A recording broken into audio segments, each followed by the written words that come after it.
Hi guys, তোমরা এখন দেখতে পাচ্ছ আমি এখন ছাদে আছি।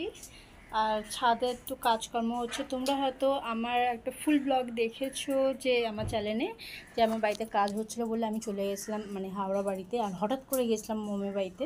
তো গিয়ে মম আর ড্যাড দি ভাই সবাই তো প্রচুর প্রচুর প্রচুর হ্যাপি হয়ে গেছিলো।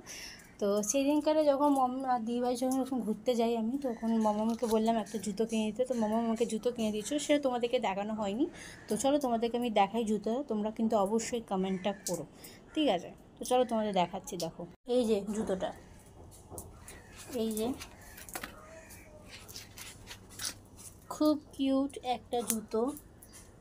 আমার আমার তো ভাই খুবই পছন্দ হয়েছে জুতোটা। তো ভালো তোমাদের সাথে একটু শেয়ার করি, তোমাদের সাথে সেই ব্লগে শেয়ার করা হয়নি। তো যাই হোক, আমি সবে স্কুল থেকে এলাম, স্কুল থেকে একটু এসে ফ্রেশ ও ভালো মতো ছাদে যাই একটু হাওয়া পাবো। তো সেটা তো আর হচ্ছে না, প্রচুর গরম। তো যাই হোক, এখন একটু দুতলা ঘরে গিয়ে একটু ফ্যানেরই হাওয়া খেয়ে একটু